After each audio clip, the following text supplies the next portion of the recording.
Essa coisa aí do Moro, né, a operação da Polícia Federal e, sobretudo, as palavras irresponsáveis do presidente da República é o que dominou exatamente o noticiário e os pronunciamentos dos políticos aqui em Brasília durante todo o dia de ontem, né? O presidente, como explicou muito bem nossa Thaís Freitas, o presidente acabou por desmoralizar a Polícia Federal, o Ministério Público do Brasil. Acabou por desmoralizar seus próprios ministros, que se aproveitaram, inclusive, politicamente do episódio, para dizer que, olha aí o governo protegendo, o governo não tem nada a ver com aquilo.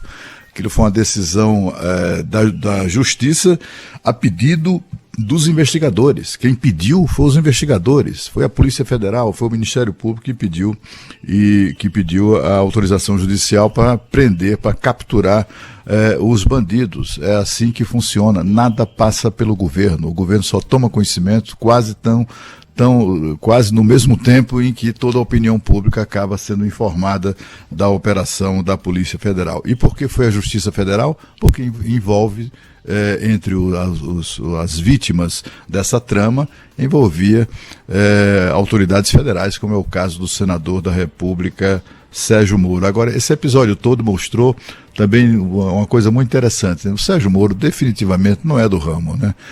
Tanto o discurso da véspera quanto no Senado, na tribuna do Senado, quanto o pronunciamento que ele gravou em vídeo ontem, mostram com um Sérgio Moro muito comedido, muito educado, muito, como é que eu diria, sem aquela agressividade que se espera de alguém na posição dele, né? Na posição de vítima de uma trama para sequestrá-lo, para assassiná-lo, né?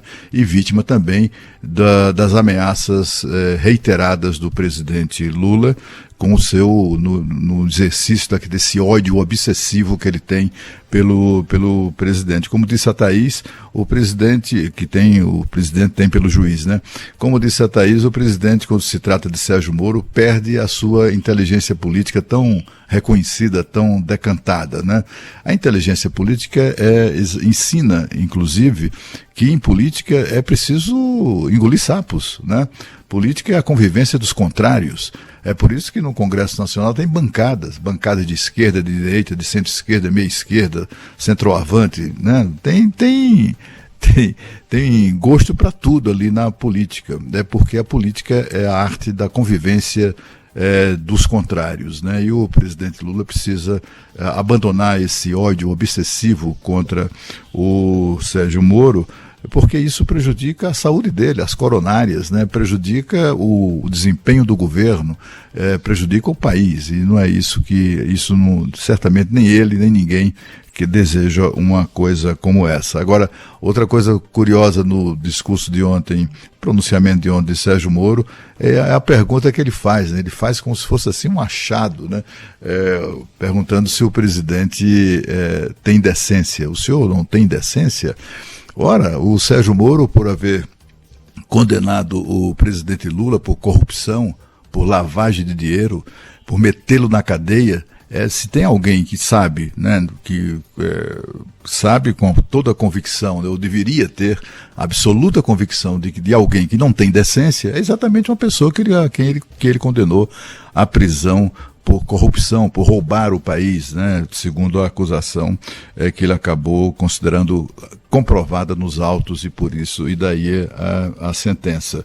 Agora, também, entre os que se comportaram mal nesse episódio, teve políticos de ambos os lados, né, tanto da oposição quanto do governo, se aproveitando ou tentando se aproveitar politicamente disso, inclusive o próprio presidente da República, com essa declaração irresponsável de ontem, mas também houve também aquelas pessoas e entidades, não é, que se destacaram pelo silêncio, pela omissão covarde, né?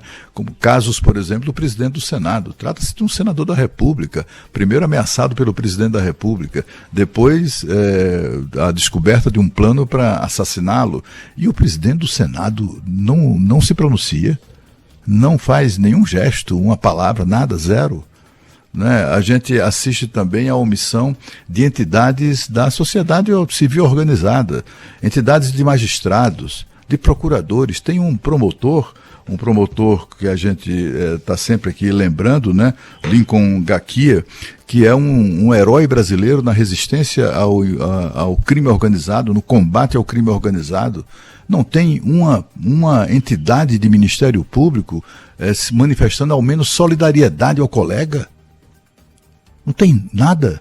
Entre os alvos desses atos aí de criminosos do PCC, de acordo com a polícia, há advogados, há policiais e há advogados. Cadê a OAB? A Ordem dos Advogados do Brasil não disse palavra sobre isso. Nada, zero. Olha, eu tenho a impressão que eles estiveram muito mais próximos de comemorar o possível assassinato do Sérgio Moro do que lamentar tudo isso, lamentar o crescimento assombroso do crime organizado no Brasil, como a gente tem verificado no dia a dia do noticiário aqui, como os potiguares também têm experimentado já há mais de uma semana.